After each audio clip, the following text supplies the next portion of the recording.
When I was a child, I loved my father. He was my hero. Everything a man should be. Everything I hoped I would be. I wish he was still here. I wish I could tell him one last time. Reem, wake up! Huh? What? Where? You good, buddy? Sounded like you were having a nightmare. Had me worried you were having another Bubsy moment. Oh, it was a dream. Yeah, no, I'm good. You sure, buddy?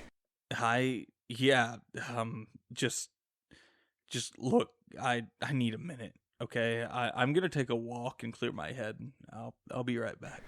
Okay, but aren't we supposed to be doing the Beast Wars video? Something's not right with that guy.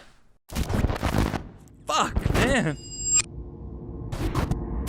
God, what is with me today? Hold on tight. The most incredible rock and roll adventure ever is here. Feed him to the shotguns. Starring Judd Okay. Nelson as Hot Rod. Yeah, wow, alright. That's fine, I guess. I guess I know what we're talking about today.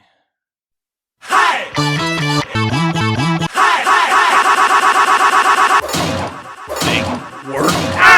Hey! That hurts! Stop!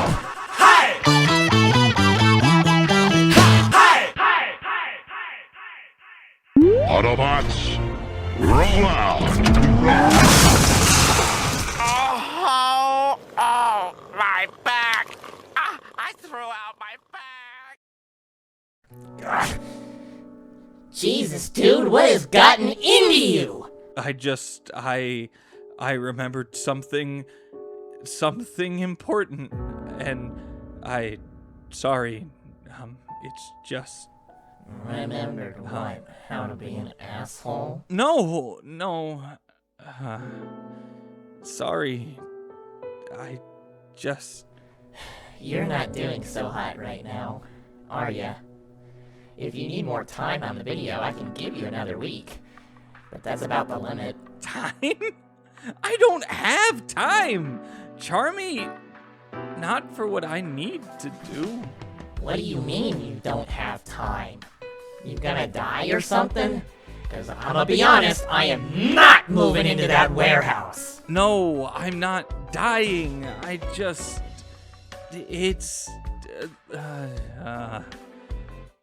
The year was 2005. Okay, straight. January 1st, 2005 to be specific.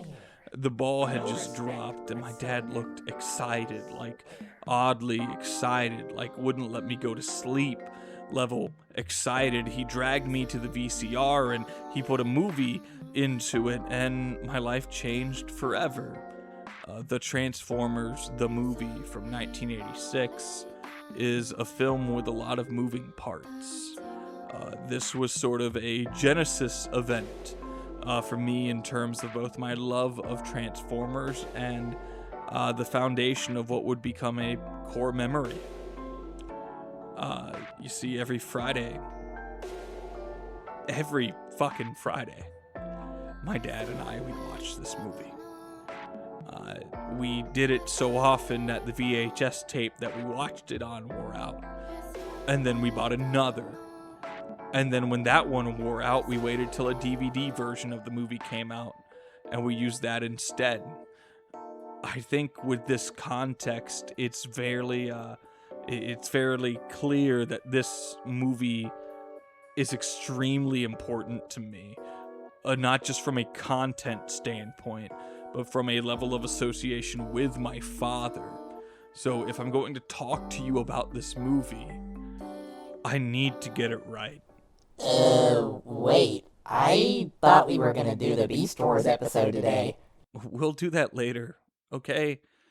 I promise. So if you're unaware about this movie, It's sort of the grand midpoint of what the fandom calls Generation 1, or G1 for short. If you want way more context and a proper review of not just the movie but the generation, I can't recommend Pointless Hub enough. There should be a link to his video somewhere. I understand some of you are here for a review, but that's not what this video is, and I'm sorry about that. But that's just not doing right by my connection to this film. What it means to me, what it meant to my relationship with my father. I just have to do it right. Why are you sending the viewer away? To me, this movie has two overarching themes. Grief and what letting go looks like. You're ignoring me. This movie plays so heavily with the concept of death. Usually if a movie intended for kids or families focused on death, it tried to make it something that's either cutesy or extremely reverent and mystical, but here, it's the result of a wartime conflict. It's little more than a fact of life for these characters. Wait, are you ignoring me because of the Shin Godzilla video? But the people watching, something like this had never been seen by them before. And, you know, just take a moment and look at this scene, like really look at it. This is how Proud dies.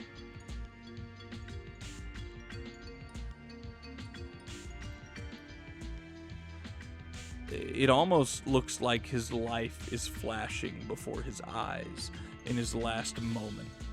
The smoke rising from his mouth like blood would from a human suffering a similar injury. So much thought and care was put into making this death look real, making it believable, to make it something you should care about. This is only like 5 minutes into the movie, by the way. It just hits the ground running. I said I was sorry.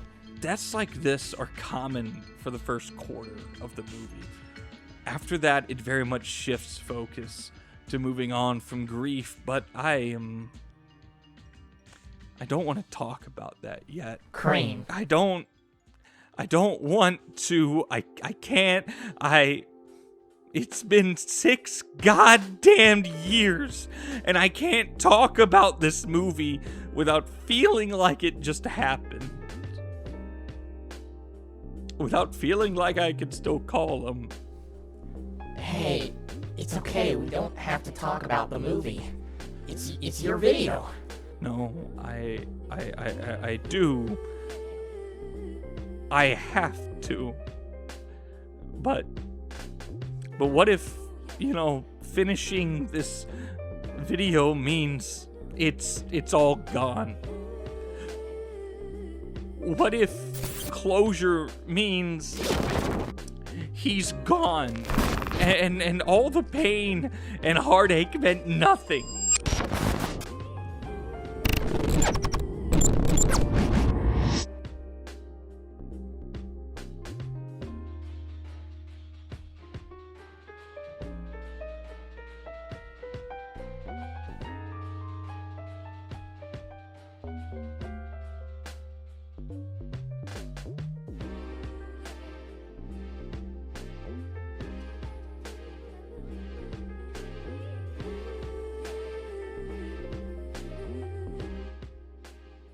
August 8th, 1986, children from all across the U.S. dragged their parents to the theater to witness something their little hearts had been dreaming of.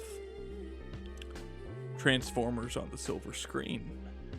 It was supposed to be a magical, once-in-a-lifetime moment, but from what the internet tells me, about 25 minutes into the movie, parents were dragging their now crying children out of the theater and attempting to console them. To console them over for what many was their first real experience with loss. their first experience with grief, the death of their hero, an icon that for many had been a father figure, to console them over the death of Optimus Prime. A small fun fact, I think,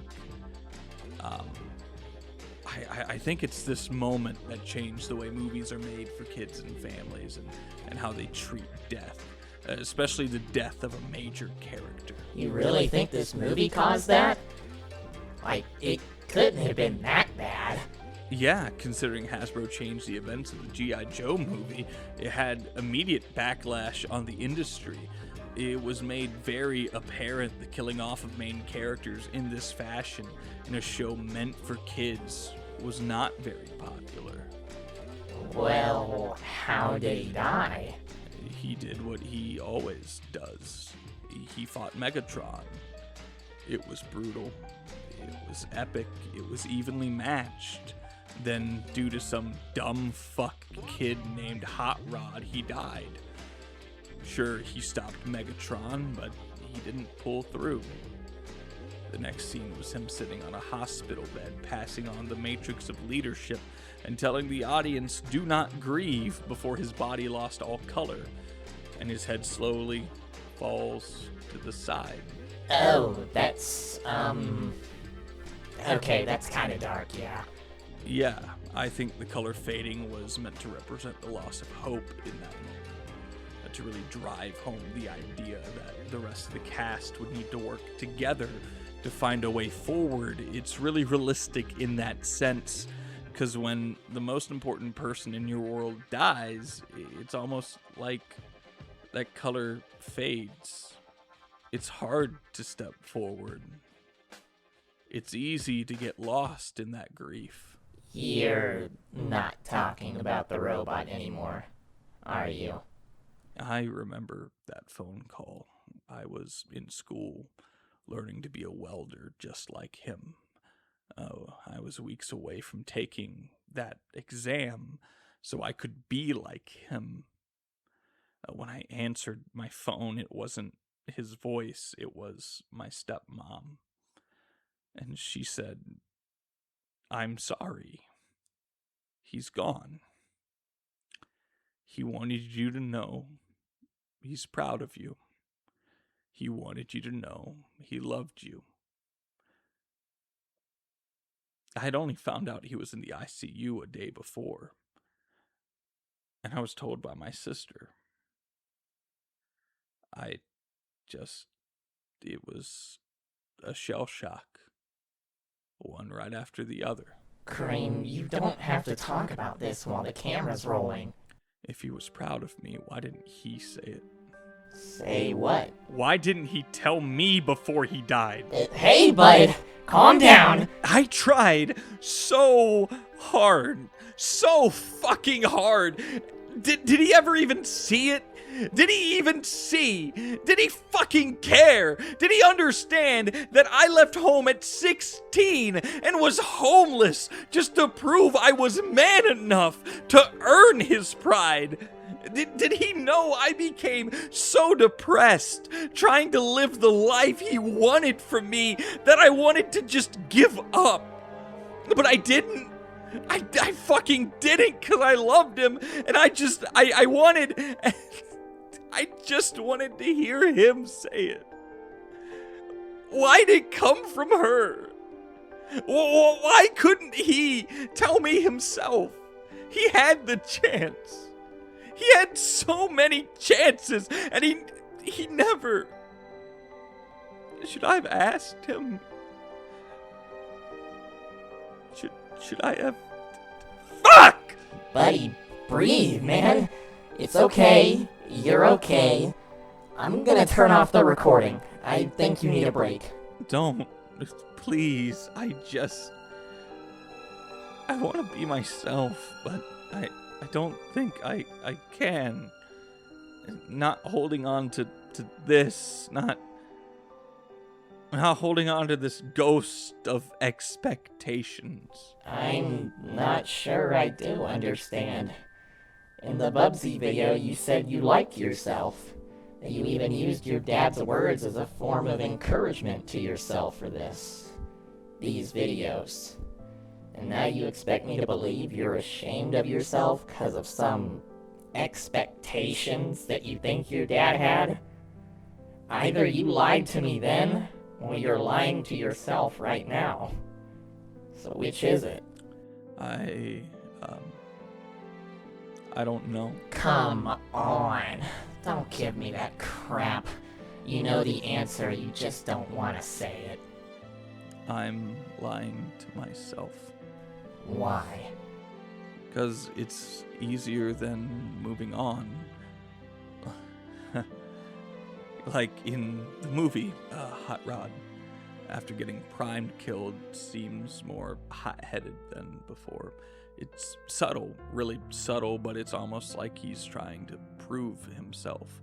Like right after Prime dies and drops the Matrix of Leadership, he's the one that catches it. It's both foreshadowing the end where he takes the mantle of Prime, and I think a way of showing how desperate he is to make up for being the one that fumbled so hard. But when, the movie's done and we get to season 3, he just can't seem to live up to Optimus. He's stuck living in a shadow, losing to a ghost of expectations. He wasn't what people wanted, so they brought Prime back. He went back to just being Hot Rod. You know you have a habit of comparing yourself to people that lose a lot. Well, it's hard not to feel that way sometimes. Right after my dad died, I gave up most creative endeavors. It took a year to even consider doing it again. And when I did, I was working for somebody that made the kind of content I hate. They had me write a script for this movie, actually, for her to review it.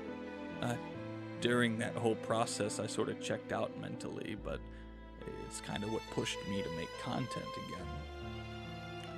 When I made the Nacho Libre video, it was purely meant to be a parody of that kind of content. Nothing more, nothing less, but somewhere along the way in the past 4 years, I've really started to find my footing. This year specifically, but the person I am couldn't be farther from the kind of man my dad was. I don't think that's a bad thing. It's not, but just because it's not bad doesn't mean it don't hurt. Then why not focus on the fact that it isn't a bad thing? It may not make it hurt any less, but it may help. Yeah, maybe you're right. Hot Rod wasn't cut out to be Prime, and I'm not cut out to be my dad. We're completely different people. He wasn't big on the whole creative side of life. At least as far as I know. He wanted me to play football, I wanted to be in theater. He wanted me to settle down with a 9 to 5, but my eyes would beam with the thought of my name in those Hollywood lights. He always tried to take an interest in what I liked, though. He always cared, even when I gave him hell. He never stopped trying to build a connection with me. And I didn't notice till it was too late. I had this idea that I had to build a life he would be proud of before he'd welcome me back with open arms. And I was so close. I was so fucking close when he died. And that broke me. I think that was the first time in my life I ever really felt nothing. Like, I was just empty. Like, what was the point anymore? It was so different than any depressive episode I've ever had. Usually I want to stop feeling. In that moment, I wanted to feel anything. So I put on this movie. And when Prime died, I cried. Because it felt like I was watching my dad die. That was the moment it felt real. And then I moved on. I started trying to make stuff again. I got into horror media pretty heavily, and the rest was history. It doesn't sound like it was all history. Sounds like you're still holding on to that moment. maybe the best thing for you is to let go. Like, really let go. To move on. I know. Hey, Charmy, What's up? I'm sorry for saying I hate you last video. I didn't mean it. I know, buddy. Mind if I have a minute, just me and the camera? Yeah, man. Just take your time.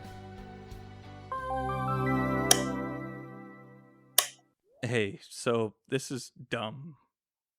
Like, really dumb, but this part of the video isn't for any of you watching, so please just bear with me for a moment. I've heard it said that grief is the proof that what love existed between two people was real. I think there's some truth to that, but one thing I've learned is that if we live in grief, we stop growing. We stop being the person that was loved. I've become somebody that you didn't love because I was so lost in that grief. It's been 6 years, but I'm finally ready to say it. I love you, Dad. I'll never stop loving you. But I can't grieve you anymore. So, rest easy. I'll see you when I see you.